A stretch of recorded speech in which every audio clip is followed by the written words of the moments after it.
Muy buenas noches. Muy buenas noches a todos, muy especialmente a la gente de Ramat Shalom y a la gente de la Keilah. Un fuerte abrazo para todos ustedes. Esta noche estamos muy emocionados porque tenemos la suerte de contar con la presencia del licenciado José Cárdenas. Antes de darte la palabra, José, quiero agradecerle a dos personas. En primera instancia, a tu hija, a la que tengo el gusto de conocer, con la que trabajé hace algunos años y que me hizo el favor de hacer este contacto contigo. Y en segunda instancia, te quiero agradecer a ti porque pocas veces se conoce a gente con tu trayectoria, tan ocupado como tú te encuentras hoy por hoy en tu trabajo, en tus actividades, y que a la vez contesta el teléfono, en este caso un mensaje de voz, de una forma tan cálida, tan sencilla y tan atenta. En verdad, te agradezco muchísimo. Y antes de darte la palabra, porque todos te venimos a escuchar a ti, sí quiero leer una breve reseña de tu currículum. José Cárdenas, todas las tardes de 6 a 8, dirige y conduce el noticiero José Cárdenas Informa a través de Radio Fórmula, en cadena nacional e internacional, simultáneamente por televisión a través de Telefórmula y a los Estados Unidos a través del sistema Dish Latino. También coordina y dirige un noticiero de televisión en Uno TV de 9:30 a 10:30 de la noche, transmitido a través del sistema Dish y el canal 52 MX. Además, dirige el portal de noticias josecárdenas.com en Internet. En todos sus espacios periodísticos, José Cárdenas tiene el empeño cotidiano de ofrecer ángulos distintos para difundir la información a fondo, con pluralidad, gracias al apoyo de un distinguido grupo plural de comentaristas distinguidos, entre ellos María Amparo Casar, Rafael Cardona, Jorge Castañeda, Diego Fernández de Ceballos, José Antonio Crespo, Jesús Silva Herzog Márquez, Leo Zuckerman, Luis Carlos Ugalde y Carlos Elizondo Mayer Serra. A lo largo de 50 años de carrera periodística, su lema editorial ha sido todas las noticias y todas las voces. José Cárdenas es un periodista con carácter y cuenta con 5 décadas de experiencia profesional. El rigor y la constancia de su trabajo lo han colocado entre los comunicadores más confiables y prestigiados del país. José Cárdenas inició su carrera a los 20 años en radio y televisión bajo la dirección del maestro Jacobo Saludowski. Es egresado de la Escuela de Comunicación de la Universidad Iberoamericana, donde se tituló como licenciado en Ciencias y Técnicas de la Información.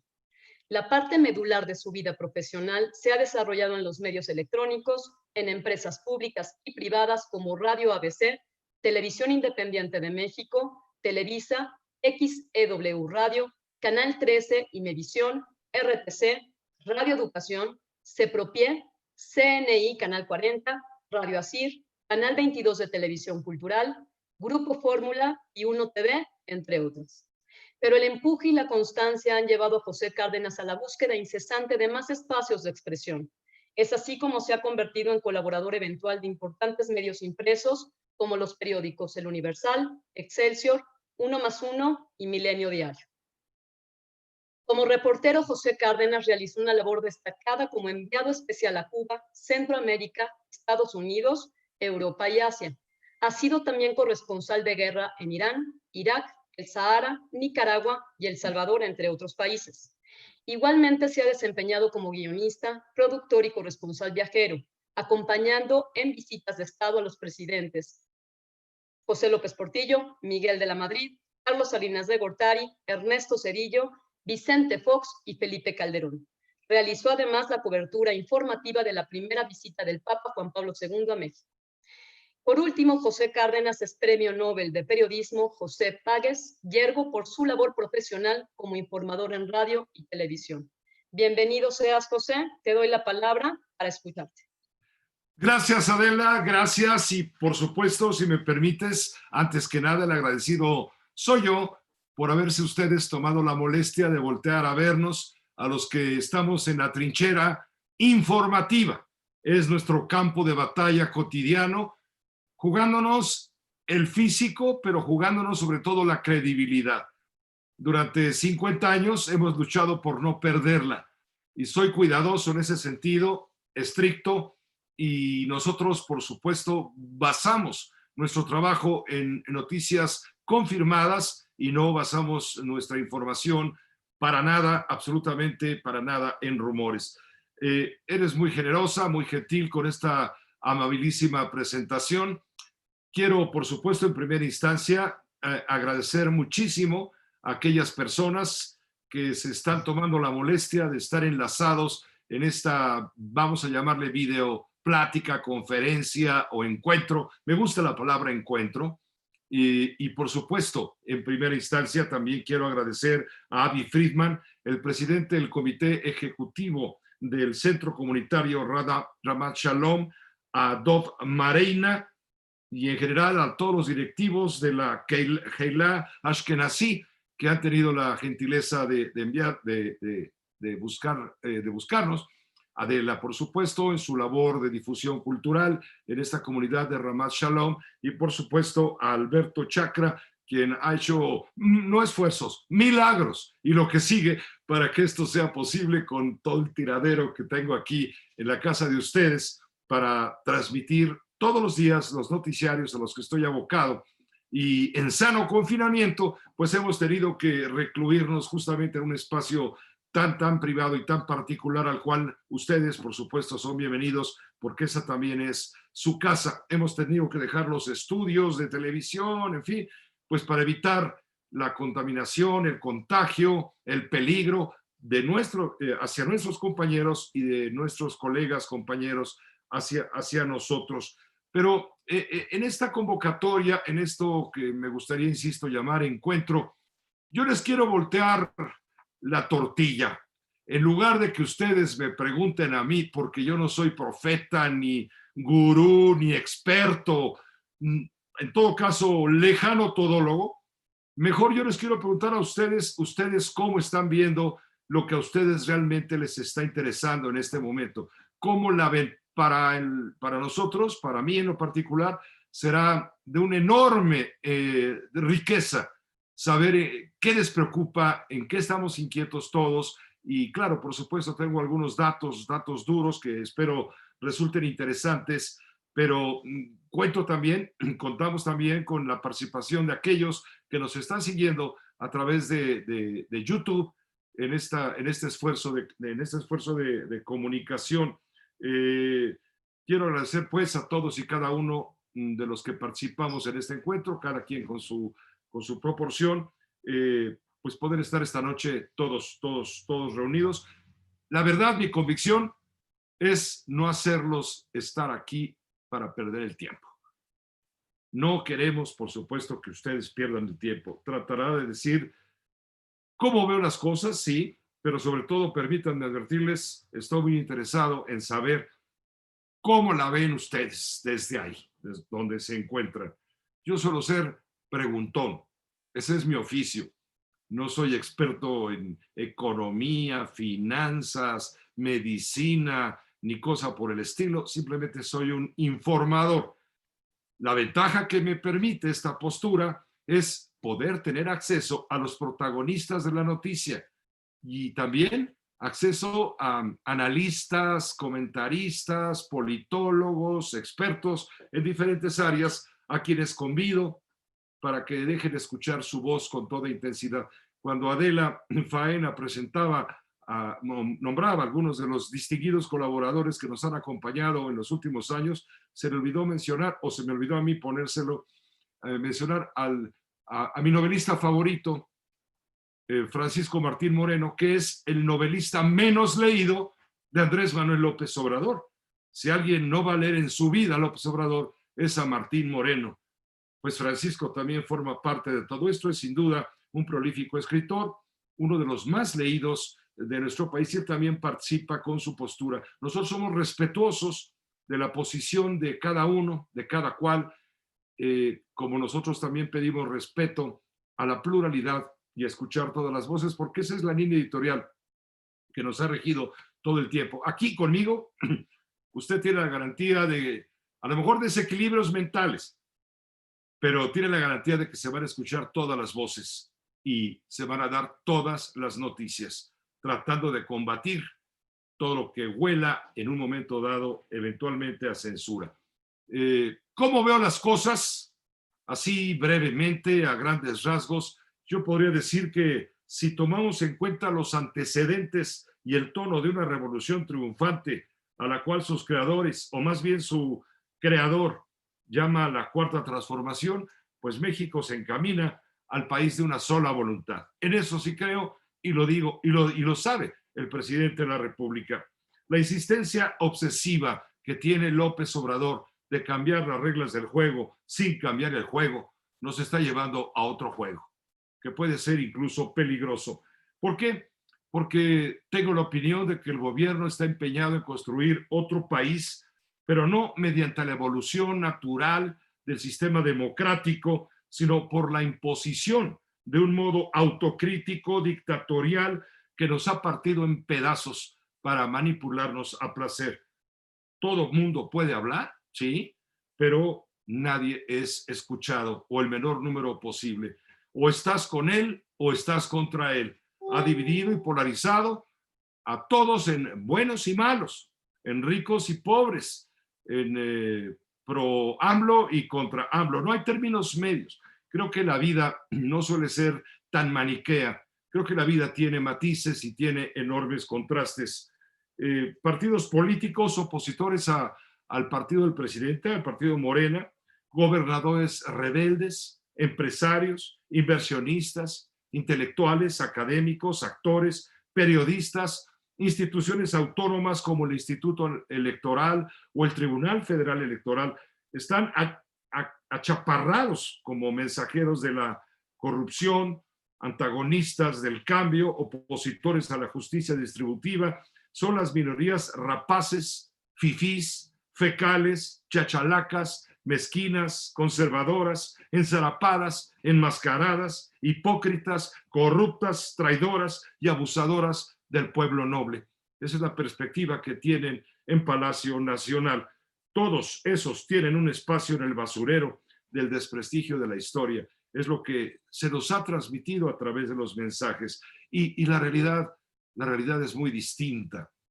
La óptica presidencial es una, indiscutible, y tiene todo el espacio que le brinda el poder, pero también la sociedad tenemos todo el espacio desde el punto de vista democrático a tener el derecho a estar bien informados, a tener el derecho de opinar y a tener el derecho de no ser discriminados, segregados por una posición ideológica, digamos, extrema. Yo recuerdo muy bien cuando el régimen de José López Portillo, presidente de la República, nacionalizó la banca. Ahora estoy comenzando a ver cómo el régimen del presidente Andrés Manuel López Obrador está empeñado en estatizar la moral. Los adversarios de López Obrador están derrotados moralmente, como él antes había como una batalla con vencedores, como si fuera una batalla de vencedores y vencidos. El clima de negocios está sofocado por las presiones fiscales. Quienes quieren seguir en el juego cambian millones de dólares por tamales de chipilín en la mesa principal de Palacio Nacional, servidas en esa enorme mesa. Afuera de esta pompa y circunstancia, porque sigue habiéndola, cuarta transformación, pero sigue habiéndola, los burócratas pierden sus ingresos. Los servicios administrativos descienden 75% para ramas de adquisiciones y mantenimiento. No hay papel en las copiadoras. No hay insumos en los hospitales ahora que estamos inmersos en la pandemia. Las protestas de los héroes de la salud son cotidianas. Los salvadores de vidas a riesgo de perder la propia están afónicos de pedir auxilio. La austeridad no es una virtud, es una cadena de hierro. Está cometiendo el gobierno un austericidio. Esa es mi visión panorámica general de las cosas como yo las estoy viendo. Pero, repito, vinimos aquí a que ustedes nos digan a nosotros, o me digan a mí si son tan generosos, cómo la ven ustedes desde su perspectiva particular. Hay muchos datos enormes. Yo estoy a sus órdenes para conversar en la medida de mis posibilidades y tratar de encontrarnos en busca de las respuestas que todos estamos reclamando.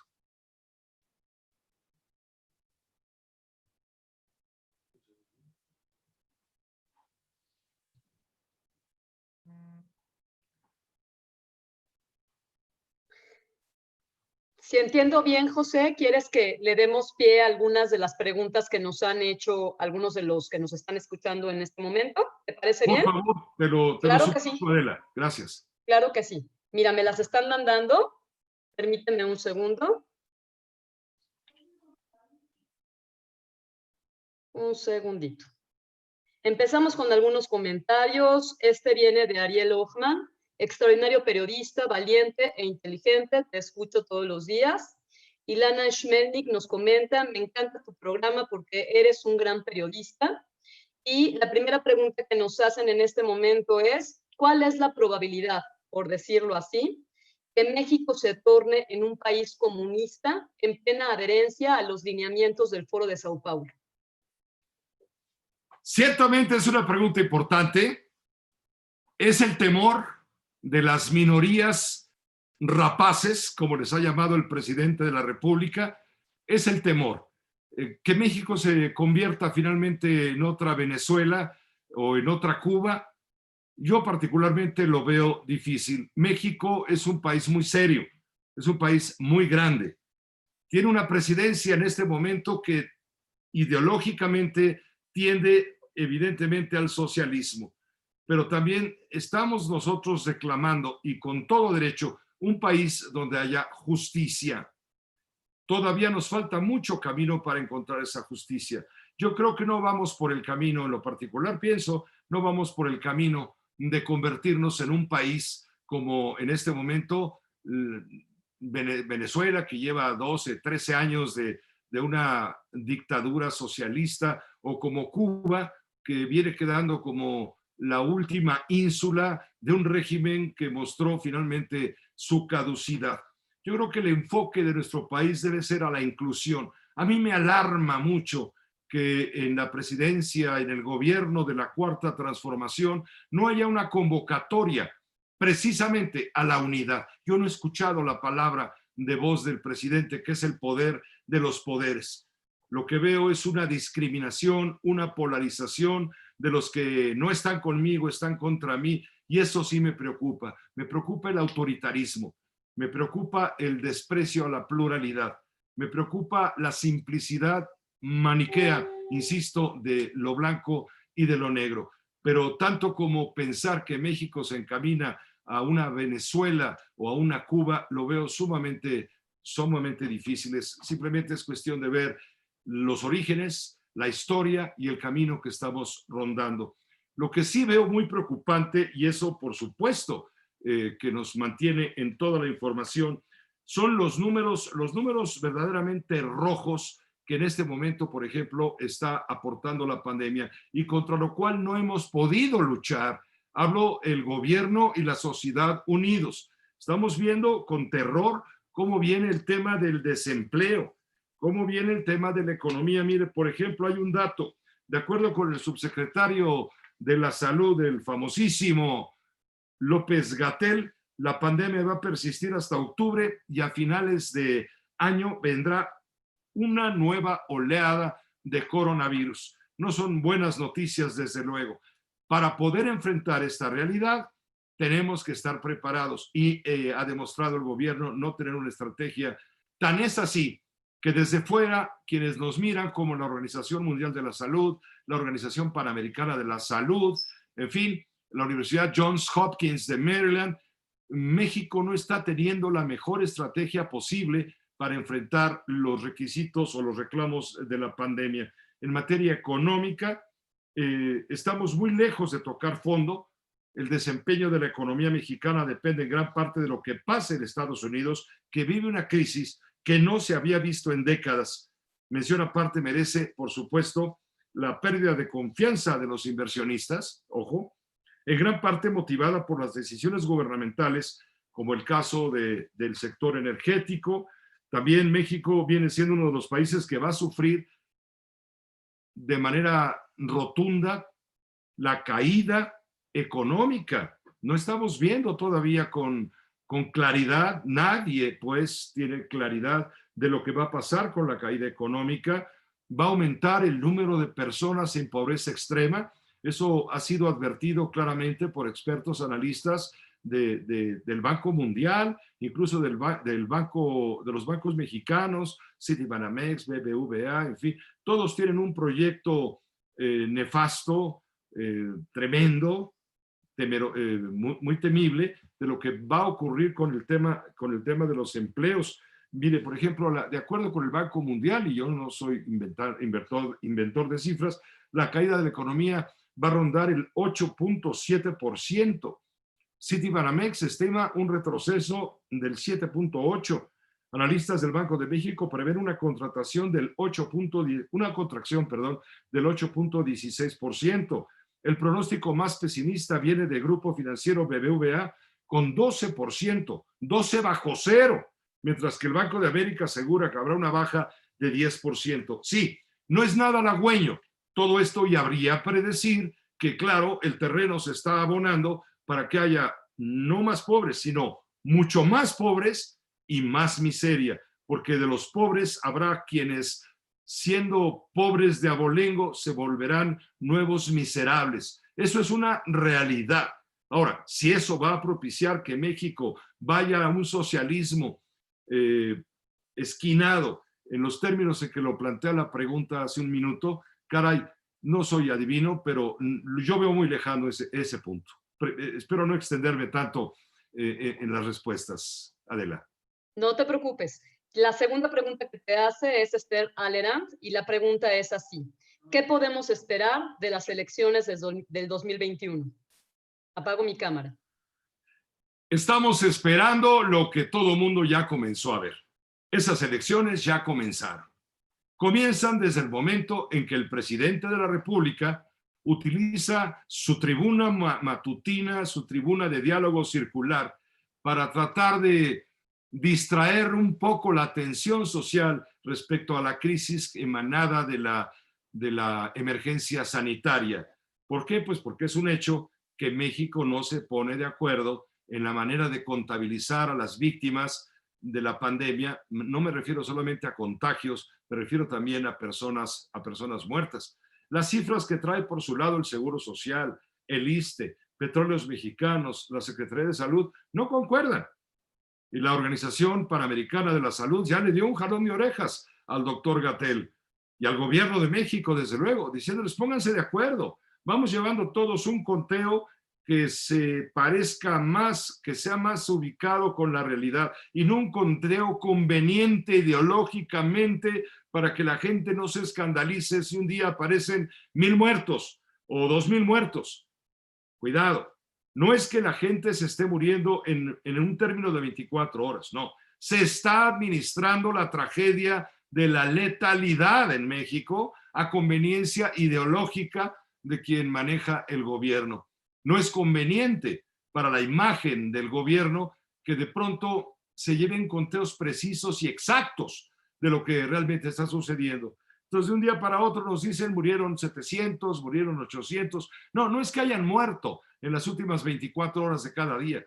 No, son muertos que se han venido guardando y acumulando y se van administrando a conveniencia para no subir esa curva, ya no digo del contagio, que nunca va a estar aplanada por ahora, sino para que no se incendien la población con miedo, con consternación, porque de pronto vienen demasiados muertos en un solo día. Mire, aquí tengo los datos de hace unos minutos dados a conocer desde Palacio Nacional. Ya estamos en el orden de 180,000 personas contagiadas como positivas, 180,545. De ayer a hoy hay 5,343 personas contagiadas. No es que ocurriera de ayer a hoy, es que se han venido acumulando los casos y los van soltando a conveniencia. No llegamos todavía al récord de contagios que se implantó apenas el 18 de junio, hace 2 días, 3 días, cuando se nos dio la cifra de 5,662. El hecho es que sigue la curva ascendente, por más que diga el presidente que la pandemia está domada. No está domada. Y no lo dice alguien adversario al presidente, lo dicen los organismos internacionales atentos a lo que ocurre. Semejante asunto viene con el tema de las defunciones.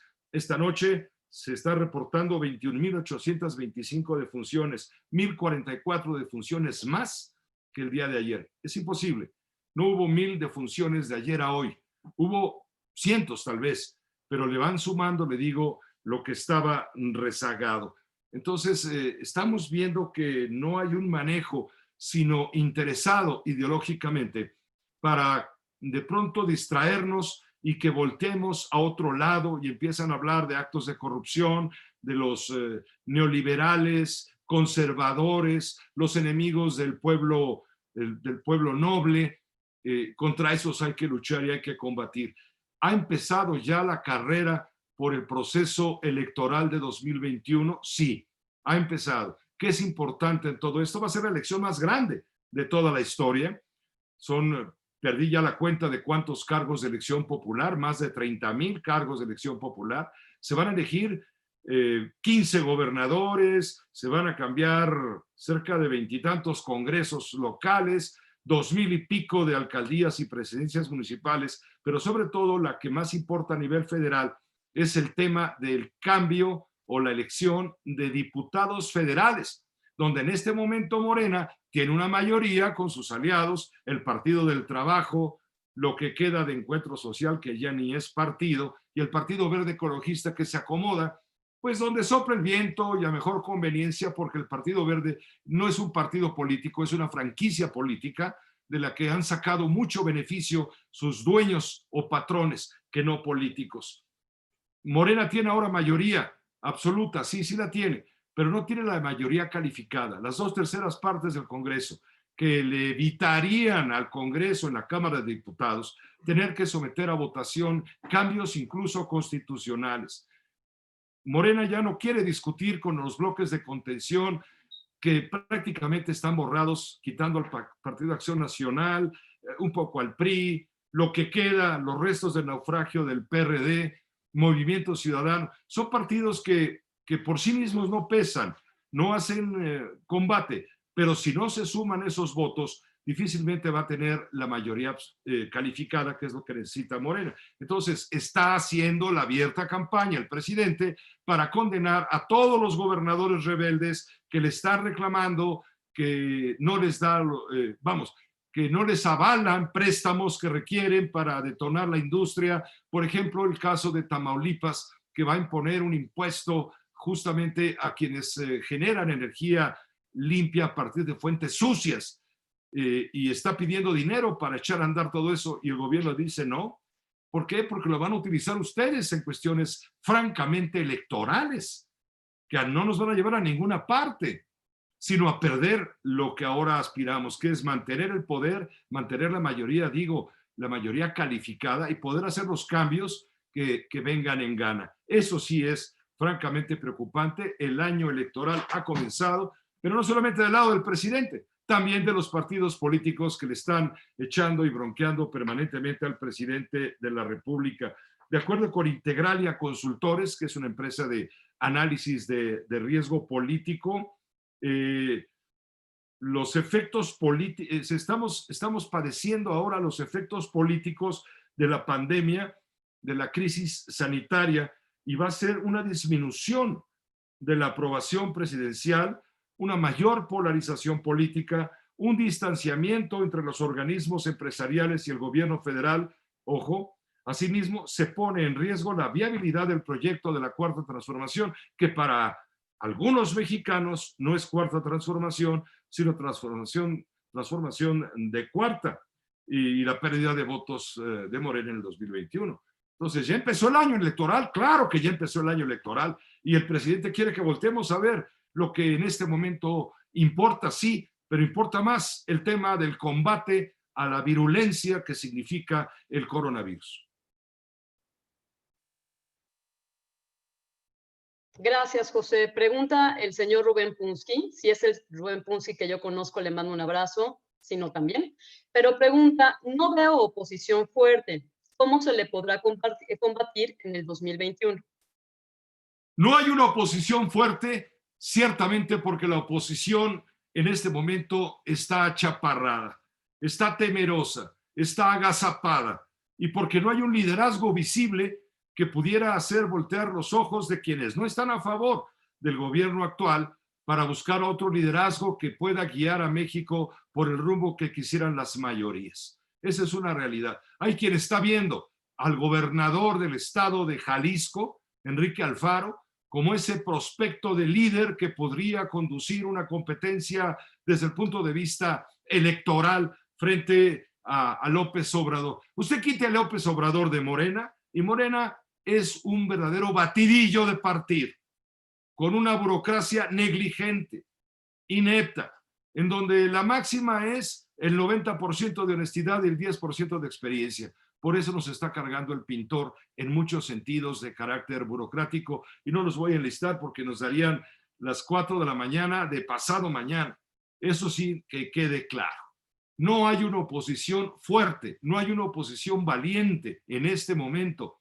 Hay sí barruntos, ¿sí? de contrariedad, de pelea, muy loables. Bienvenida a la discusión, bienvenido el debate, porque en el debate está la verdad de las cosas, pero todavía la oposición no tiene el tamaño para enfrentar a Morena, salvo que en el 21 Morena salga muy mal parado de las elecciones debido al desastre que traen como Movimiento de Regeneración Nacional.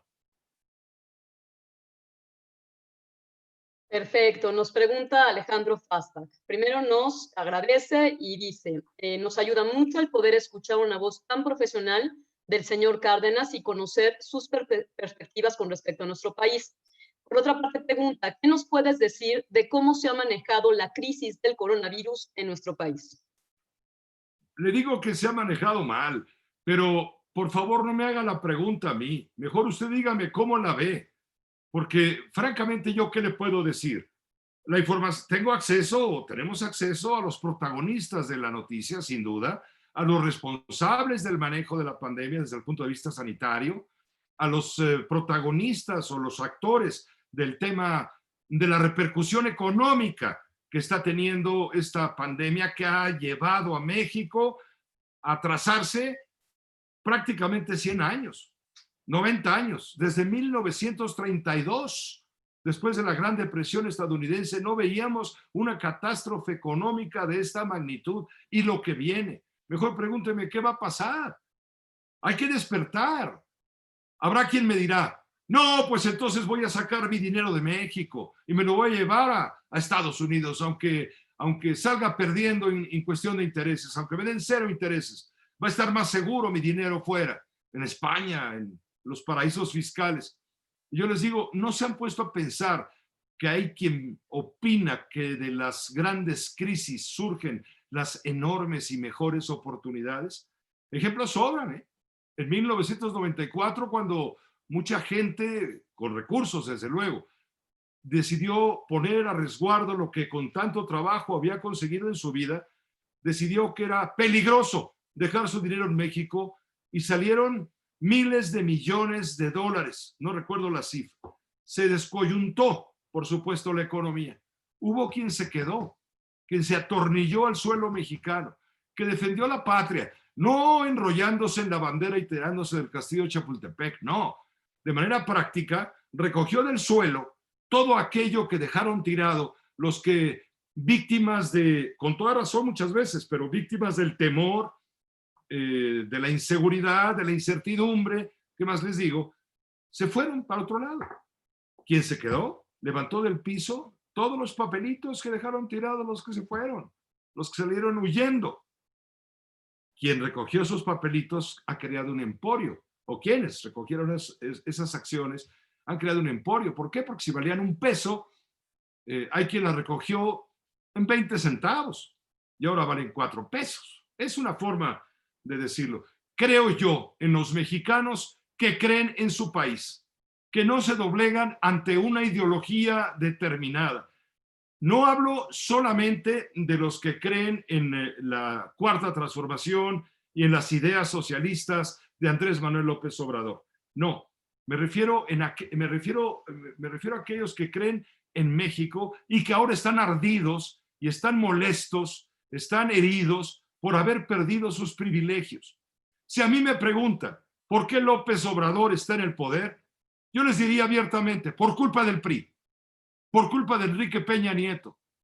¿Por qué? Porque fue un gobierno frívolo, un gobierno corrupto, que por supuesto no castigó con las armas de la justicia y de la ley a quienes cometían los desfalcos y los grandes errores. Ahora, toda esa gente que perdió privilegios de toda índole es la que se queja y la que forma este famoso frente o bloque opositor amplio llamado la BOA, de la que se ha hecho mucho relajo. Pues claro, el presidente maneja esos términos porque es un gran comunicador, es un hombre muy mediático. Y vuelvo a lo mismo, en lugar de estar metidos en la depresión que significa la pandemia, nos hace voltear otra cosa.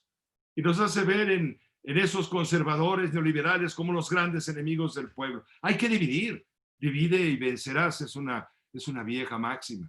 Así lo estamos viendo, ¿no?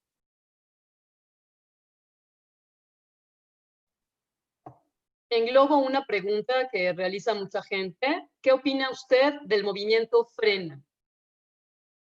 Del movimiento frente. Frena. Frena. Del movimiento Frena, que es Así es. Sí, a mí me parece que es hasta cierto punto, bueno, necesario porque existe, claro, pero me parece ciertamente ingenuo. Lo discutía hace no mucho con el propio Diego Fernández de Ceballos, que mire usted, o miren ustedes, que si hay algún opositor, y yo diría más que opositor, enemigo de López Obrador, es Diego Fernández de Ceballos. A Diego no se le olvida que López Obrador en el 94, en campaña presidencial, lo pasó a barrer, lo barrió en un debate que organizó el colega Joaquín López Dóriga. Y Diego tiene guardados muchos puntos contra Andrés Manuel López Obrador. Ciertamente él nos dice, no hay que ser ingenuos. Alfonso Zárate, que es otro politólogo que escribe en el periódico La Universal, forma parte del equipo de colaboradores, lo ha comentado también. Es ingenuo pensar que este país va a cambiar sacando al presidente de la República de Palacio Nacional. No es el camino. Sería peor, sería gravísimo para México violentar las leyes, violentar esa certeza de la cual ahora, en la cual ahora muchos mexicanos están anhelando. No va por ahí, no va con tocar el claxon 7 veces al presidente de la República y pedirle que se vaya. No valen los fanatismos. Miren que yo me he embebido en un autor judío que se llama Amos Oz, que escribió un libro que se titula El fanatismo. Él critica el fanatismo religioso en Israel, pero también en los países musulmanes y también en el cristianismo. Habla del peligro que puede significar el mito del fanatismo para descoyuntar a cualquier sociedad y no recomienda el fanatismo, porque lejos de ayudarnos a ver la luz al final del túnel, nos está hundiendo más en el agujero de los problemas. Si no lo conocen, no lo han leído, es un libro pequeñito, además 100 páginas, 80 páginas o menos, libro así chiquito, de editorial Ciruela, por cierto. Amos Oz contra el fanatismo, así se llama. Y creo que es muy atinado lo que dice este autor sobre los excesos. Cuando se viene el fanatismo y en lugar de que prevalezca la razón, prevalece el miedo, la incertidumbre y se tiza el fuego y las llamas de lo que hace arder los verdaderos valores que están en juego. Gracias, José. Pregunta Moisés Braverman. ¿Cómo ve usted la popularidad del presidente? ¿Sigue siendo Dios para el pueblo? La popularidad del presidente es un fenómeno brutal. Él llegó con la votación que obtuvo a obtener más sufragios a su favor que ningún otro presidente en la historia moderna de nuestro país, desde que las elecciones son, entre comillas, democráticas. 53% de la votación equivale a 30 millones. Ya sé lo que me va a decir usted. Pues sí, pero vemos 60 millones en el padrón que no votamos por López Obrador. Pues tiene usted razón, pero por algo ganó López Obrador, porque supo conducir el cambio en el que ya la mayoría no creía. Muchos priistas y muchos panistas, decepcionados de sus liderazgos, decidieron apostar por Andrés Manuel López Obrador, por el cambio, por la visión que le estaba ofreciendo en sus campañas. Y lo hicieron llegar, 30 millones de votos para Andrés Manuel López Obrador. Hubo votos para Ricardo Anaya del PRI, del PAN, hubo votos, cerca de 10 millones de votos, un poco más, 11, 12. Hubo votos para José Antonio Meade, el peor candidato a la presidencia que ha tenido el PRI, ni siquiera la del PRI, que tuvo 9 millones. Suma usted, son 20 millones de votos. De los que sí fueron a votar, pues 30 millones votaron por López Obrador, pero 20 millones no votaron por López Obrador, y el presidente debía estar consciente que ya no es un candidato presidencial, que es el presidente de todos los mexicanos. Es donde pongo el dedo en el renglón. No veo que haya una reacción de convocatoria a la concordia, a la unidad. Eso lo observo todos los días con quien hablo, por quien comparto opiniones, pero le digo, un informador no está para dar opiniones, un informador está para preguntar. Vuelvo a lo mismo. ¿Usted cómo la ve? ¿Cree usted que el frente va a servir de algo? ¿Que sirven de algo los sobresaltos, los claxonazos, las mentadas, los carteles? ¿Que va a servir de algo para que este hombre entienda que no va por ahí? No va por ahí para un sector de la población. Adelante, lo palomeamos, pero no es para la mayoría. Las mayorías. Aquí le preguntaron del aeropuerto, hombre, de Texcoco, que clausuraran en el aeropuerto. Fue una consulta prácticamente a mano alzada. ¿Cómo convenía? ¿Con quién convenía? Fueron a Oaxaca, fueron a Chiapas a preguntarle a compatriotas que difícilmente usan el avión si querían o no el aeropuerto, porque resulta que el aeropuerto era muy costoso. Pues claro que votaron que no. ¿Para qué? No, hay que ahorrar. Hay que ahorrar. Todo lo que sea ahorro es beneficio para nuestros programas sociales. Y se cancela el aeropuerto, que es, me parece, desde mi punto de vista, el peor error que pudo haber cometido Andrés Manuel López Obrador. Le dirá, claro, es que descubrió que había tranzas en el aeropuerto. Está bien, de acuerdo, pues que apliquen la ley. ¿O que no tenemos una ley? ¿Que no estamos obligados a defender esa ley? Había tranzas, había quien estaba acaparando los bienes raíces, quien estaba haciendo negocios. Muy bien, en su derecho, pero también en su derecho el Estado mexicano podría haberlo sometido. Siempre hemos visto una paradoja muy interesante. Yo puedo llegar a ver al doctor y decirle que me duele el dedo, pero si voy a ver al doctor López Obrador, va a decir, córtale el dedo, y después averiguamos. No. No se puede hacer una cirugía a hachazos. Y es lo que está haciendo el gobierno. Cortando a hachazos la pierna que está dolorida y que a lo mejor con un remedio mucho más científico estaría sana. No se puede cortar al país a machetazos. Eso le va a costar caro. Gracias, José. Pregunta Doc Mareina. ¿Ves algún líder, identificas a algún líder que levante la voz y que pueda oponerse y tener una postura más coherente? Yo veo muchos líderes chaparritos, muy gallitos a la hora de enfrentarse con las palabras, porque si algo sobra son los discursos en este país, y se confrontan con el presidente. Me pasó con el gobernador del estado de Jalisco, Enrique Alfaro. Se puso muy bravo porque le armaron un escándalo político, porque lo ven como enemigo político en el gobierno. Un hombre que tiene posibilidades de ser una oposición, ciertamente, vuelvo a repetir. Matan a un hombre de oficio albañil, lo matan el 4 de mayo. Al mes siguiente, exactamente, se arma una trifulca afuera de la Casa de Gobierno, donde queman patrullas, hay un desorden bárbaro. ¿Por qué un mes después? Porque Enrique Alfaro había estado muele y muele, molesta y molesta al presidente de la República, confrontándolo, discutiendo, debatiendo, reafirmando los derechos de los jaliscienses, etc. Van y le arman un teatro y volteamos todos a ver qué fue lo que sucedió. Si las cosas no pasan por coincidencia, no son casualidades, las casualidades no existen. ¿Quién puedo ver como líder que pueda conducir un cambio en este momento en el país? Confieso, yo no veo a nadie, pero sí veo a muchos que no quieren que siga López Obrador, y no lo van a lograr a claxonazos ni a mentadas de madre. Gracias. Pregunta mi querida amiga Sara Gerson. Quisiera saber si existe una posibilidad para parar la construcción del Tren Maya. Es un desastre ecológico y patrimonial. No hay ninguna posibilidad. Es uno de los 3 proyectos más importantes comprometidos por el régimen que nos gobierna.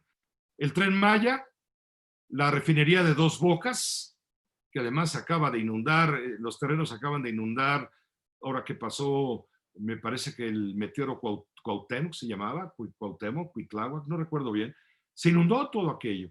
¿Y qué le digo del aeropuerto de Santa Lucía? Son los 3 grandes proyectos de megaobras, las 3 megaobras, además, claro, del ferrocarril Transístmico, un tema que venía desde los tiempos de Porfirio Díaz, hace más de 100 años, para no hacer un canal como Panamá, pero hacer un ferrocarril que transportara mercancías del Golfo, del Atlántico, pues, hacia el Pacífico. Esas son las 4 megaobras del presidente, pero hay obras sociales que demandan muchísimos miles de millones de pesos para llevar a cabo la convocatoria a recabar más votos. Los programas que tienen que ver con el bienestar de la sociedad. Desaparecen lo que en tiempos de Carlos Salinas fue Solidaridad, el Seguro Popular, todavía en el sexenio pasado. Desaparecen todo eso y crean nuevos esquemas que sean más redituables, electoralmente hablando, para la causa de la Cuarta Transformación. Eso es lo que yo estoy mirando en este momento. Y eso sí, no tienen austeridad. Mire usted, hay austericidio, lo mencionamos hace un rato. No hay papel para copiadoras. No hay organismos como la Comisión para la Defensa de las Víctimas, que la directora acaba de renunciar esto hace 2 días. ¿Por qué? Porque no tienen ni para pagar, ya no digamos la luz, para pagar el teléfono. Son organismos que menosprecia el presidente de la República, pero que si usted lo suma en una cadena, es dinero que a como de lugar el presidente quiere obtener para llevar a cabo justamente esos programas. Por aquí me habían comentado algo que me parece muy importante. López Obrador dijo que no iba a subir impuestos y que no iba a endeudar al país. Mire usted, según especialistas, hay un préstamo otorgado por el Banco Mundial que es una deuda y no una operación de rutina, como dice el presidente cuando le preguntaron en la mañanera a los colegas periodistas. Documentos del Banco Mundial evidencian que se solicitó un préstamo de $1,000 millones, el cual tiene como objetivo contribuir a los esfuerzos del gobierno para apoyar la liquidez en el sector financiero y establecer instrumentos para mejorar el acceso financiero a toda la población en medio de la crisis provocada por la pandemia. Y en 18 meses, las autoridades mexicanas han obtenido 5 préstamos del Banco Mundial por un estimado de $2,130 millones. Esto lo dice el Centro de Investigaciones Económicas de la Facultad de Economía de la Universidad Autónoma de Nuevo León. Las implicaciones financieras son pagos, etcétera, pero pues no, que no iba a haber préstamos. Aquí hay 2 ya voluminosos. Dirán el gobierno, no hombre, usted no sabe lo que dice, son operaciones de rutina, son para financiar la crisis económica derivada de la pandemia. No lo entiendo, la verdad no lo entiendo, pero los hechos lo están demostrando. Muchísimas gracias. Tenemos muchísimas preguntas. Te quiero hacer una más. Isidoro Sacal, ¿qué opinas sobre la mano blanda que tiene este gobierno contra el narco y la delincuencia organizada? Yo no podría afirmar si hay mano dura o mano blanda. Lo que no hay es eficacia. Lo que no está funcionando es la inteligencia. Todas las mañanas hay una reunión a las 6 de la mañana con el Gabinete de Seguridad Nacional para informar al presidente de la República cuál es la circunstancia.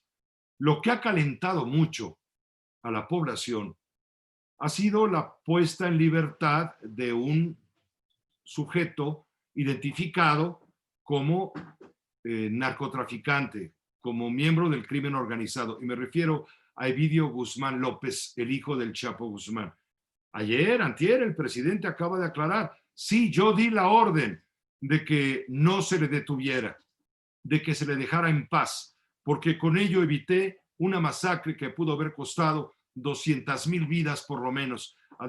Perdón, sí, 200 vidas, cuando menos, además de la desazón, la angustia que se vivió aquel 17 de octubre en una zona de Culiacán, Sinaloa. Originalmente el presidente había dicho, fue una decisión colegiada del Gabinete de Seguridad en donde los mandos tomaron esa decisión para evitar que hubiera ese peligro que finalmente ocurrió.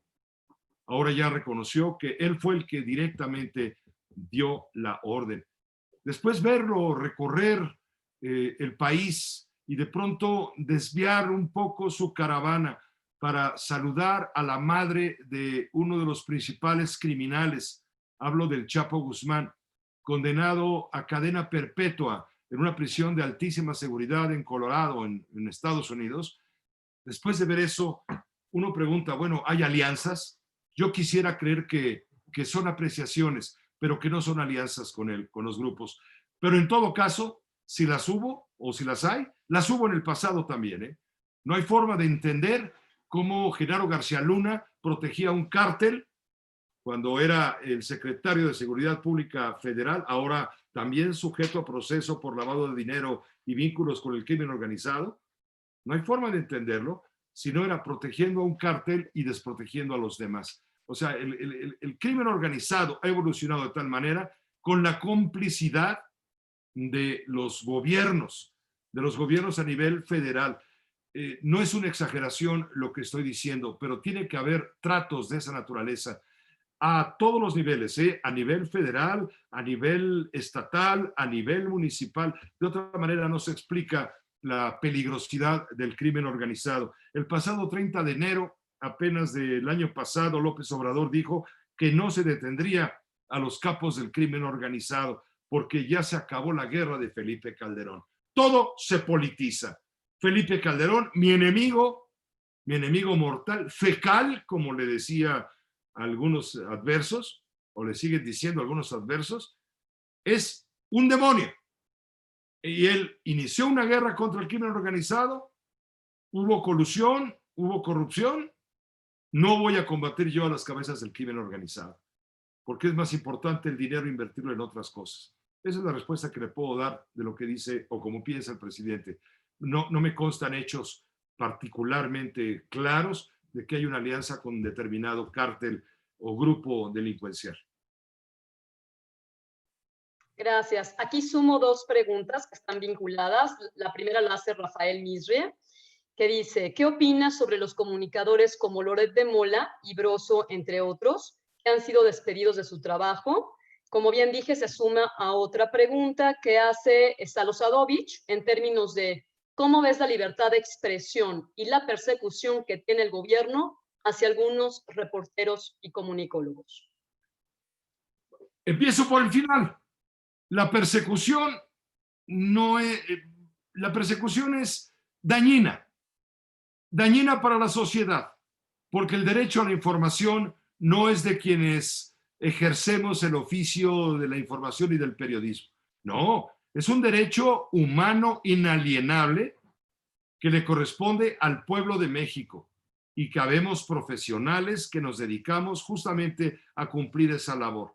Es fundamental ese derecho a la información, verlo no como un privilegio de una casta de iluminados que aparecen en los micrófonos y en las cámaras. No, ese no es un derecho de nosotros los periodistas. No, es un derecho de la sociedad y estamos obligados a morir en la raya y a defenderlo.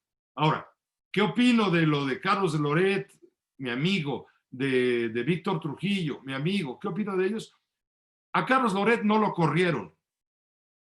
Se la pongo así de fácil. A Broso no lo corrió el presidente, tampoco, se lo puedo asegurar. Hay hechos en la realidad económica de los medios de comunicación que serían ustedes de espaldas. ¿Vende? Se queda. ¿No vende? No se queda, se va. Así de simple suele ser muchas veces una decisión que tiene esta trascendencia. Carlos sí, ciertamente, es un adversario declarado periodísticamente hablando, del régimen de López Obrador. Pero López Obrador no se tomó la molestia de mandarlo correr. Está el caso de Chumel, por ejemplo, Chumel Torres, ¿no? Que además es nuestro compañero en el grupo Fórmula, es un youtuber, un influencer de gran tamaño, que tiene unos programas en HBO, etc. Chumel es invitado por la Comisión para la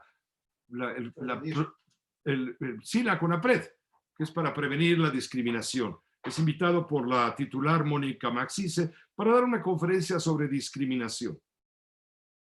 Cuando se enteran en la presidencia que Chumel anuncia su presencia como conferencista y se le ocurre decir que el hijo del presidente López Obrador y de Beatriz Gutiérrez Müller es el chocoflán de Palacio, eso fue suficiente para que brotara la ira, y es entendible, de la madre, decir, lo que quieras conmigo, pero no te metas con mis hijos.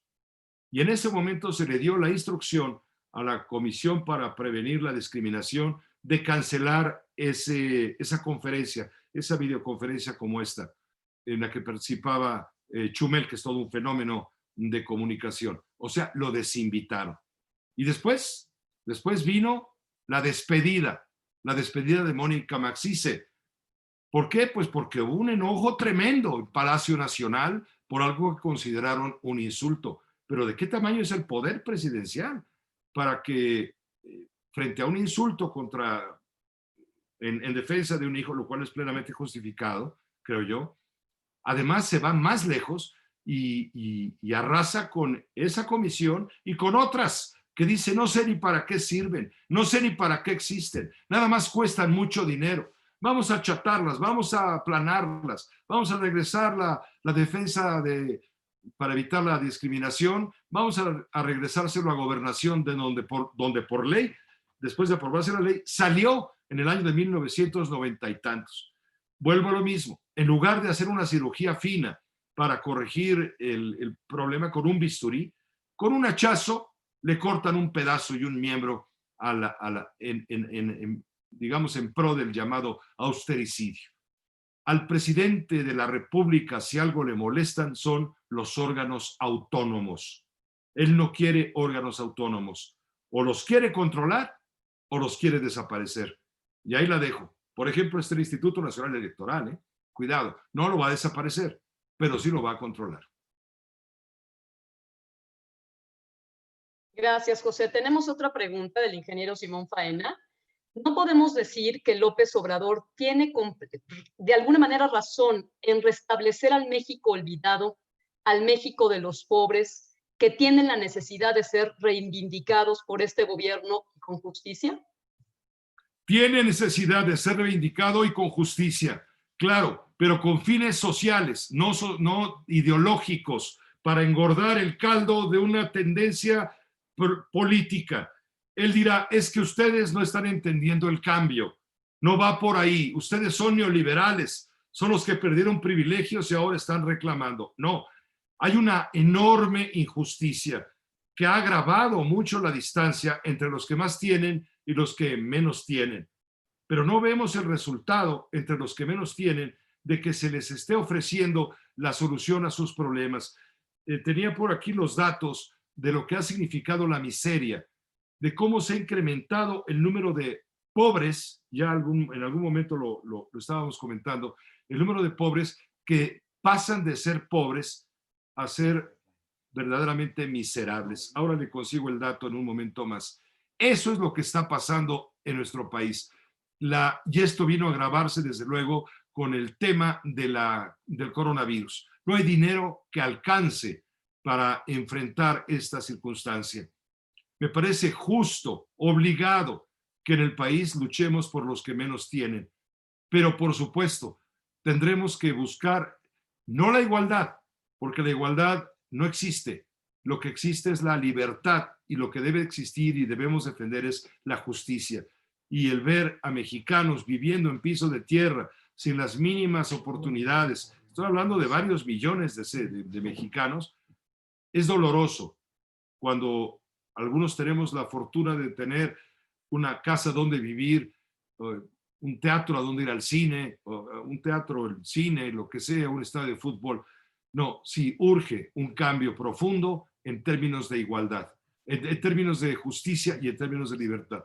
Le digo, la igualdad, todos los filósofos, observadores, analistas, hablan de que la igualdad es imposible. Por más que la Constitución de Estados Unidos, los ideales de Thomas Jefferson, en fin, cuando se escinde Estados Unidos en las 13 colonias de Inglaterra, por más que diga que todos los hombres nacidos en Estados Unidos son iguales, no, no todos los hombres son iguales. O dígame usted si todos son iguales. O se lo digo como diría don Fidel Velázquez en su momento, siempre habrá unos más iguales que otros.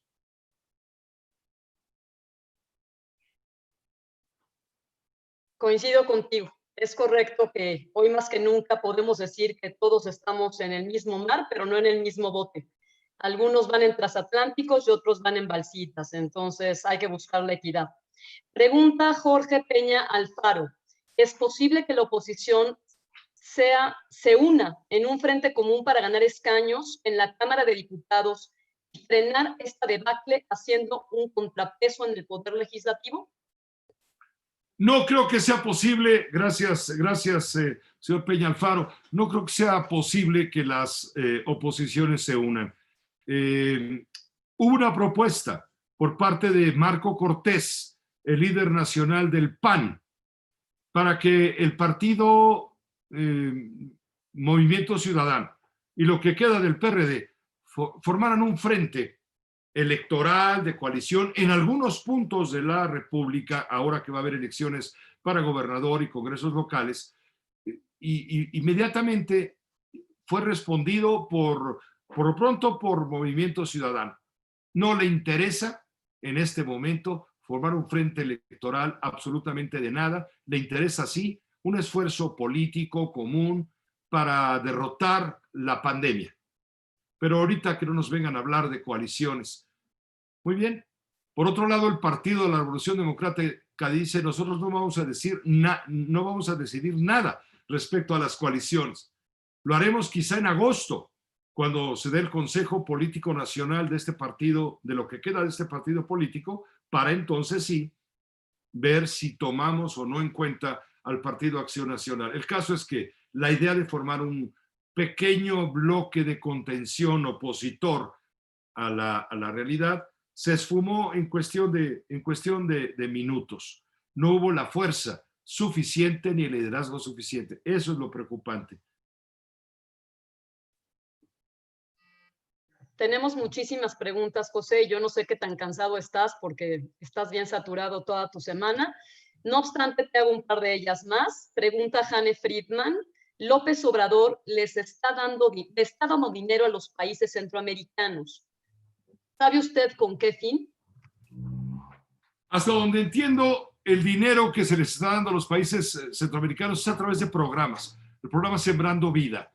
No es que esté aportando directamente a las haciendas de los gobiernos, pero no tengo la información suficiente como para contestarle con la acuciosidad y la precisión que usted merece. Solo le puedo decir que ha habido relaciones intensas con Guatemala, con El Salvador, con Nicaragua, en función del programa, del proyecto Sembrando Vida. ¿Por qué? Porque esta es una imposición estadounidense para evitar que haya migración que amenaza al pueblo de los Estados Unidos. Hay que detenerlos, y para detenerlos, pienso yo, hay que arraigarlos en su tierra, dándoles oportunidades y posibilidades de desarrollo.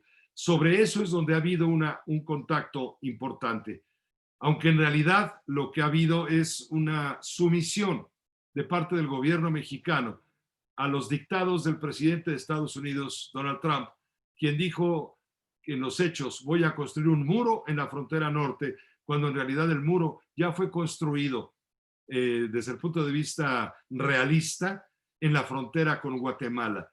Y fue una de las primeras acciones, sin duda relevantes, que tuvo la recién creada Guardia Nacional. Ahí empieza el muro para evitar que vengan las oleadas, muchas de ellas cilindreadas, financiadas con intereses de carácter político en Honduras, en El Salvador, en Guatemala, etc. la relación que hay, hasta donde entiendo, es para fomentar el arraigo de nuestros centroamericanos, de los centroamericanos, en sus propios países para evitar la andanada, la amenaza que puede representar para Estados Unidos el hecho de que se vengan ahora sí que en bola, decenas o cientos de miles.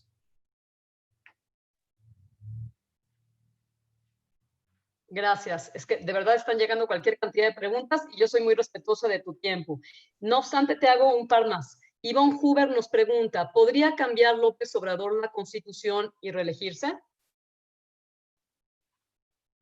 Claro que si tuviera las mayorías calificadas, ¿podrías cambiar la Constitución? Sí. Creo que él nos ha dicho hasta el cansancio que su intención no es la reelección. El sufragio efectivo sí, no la reelección. El presidente no quiere reelegirse. Pero yo me acuerdo hace muchos años, cuando era jefe de gobierno de la Ciudad de México, haberlo entrevistado para la televisión hace 20 años, 18 años, haberlo entrevistado para la televisión y le hice la misma pregunta. Oiga, usted que ahora es jefe de gobierno de la ciudad, ¿quiere ser candidato en ese momento del PRD a la presidencia de la República? No, no, no, ¿qué va? Yo no quiero más que servir a los ciudadanos del entonces Distrito Federal. No estoy pensando en eso. Y ya ve lo que pasó. Compitió 3 veces, la tercera fue la vencida. Él dice, no, no me quiero reelegir. No me voy a reelegir. Él tiene 66 años de edad, 67 acaba de cumplir, si mal no recuerdo. No creo que tenga la misma salud que tenía hace 20 años, pero en fin, yo tengo la idea de que él no piensa reelegirse, pero sí piensa gobernar a transmano, o por lo menos es lo que intuyo, lo que huelo, lo que husmeo. Dejar a alguien que siga con sus programas como en el avilacamachismo, ¿no? Cuando en el maximato, ¿no? Cuando uno era el que gobernaba, pero otro era el que mandaba. Perfecto, haciendo una selección de las preguntas. Nos piden de favor si puedes explorar un poco más el tema de México Libre, el partido de Felipe Calderón, si pudieras explorar un poco más qué tantas posibilidades tiene de crecer. Evidentemente no contará con el apoyo de ningún tipo de organismo gubernamental, contará sí con el respeto, pero se le ven, según los observadores de la política, en este momento pocas posibilidades en términos numéricos. ¿Van a conseguir el registro? Seguramente, con los mínimos necesarios indispensables. ¿Va a ser Margarita Zavala, esposa de Felipe Calderón, la candidata a la presidencia? Probablemente. ¿Va a ser Felipe Calderón miembro de la Cámara de Diputados? Probablemente. No va a ser candidato a la presidencia. Pero México Libre, que trae ideas distintas, es producto de una ruptura que se dio al interior del panismo, cuando hubo quienes se pusieron en contra de Felipe Calderón y los pocos o poquitos que se comenzaron a ir y se fueron.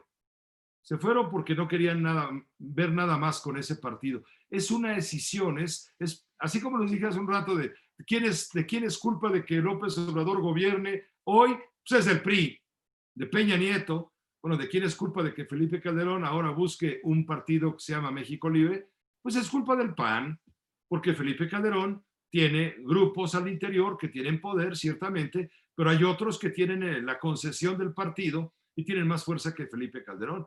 Yo le veo posibilidades desde el punto de vista democrático a que haya nuevas opciones, ciertamente, pero no sé qué tan lejos pueda llegar.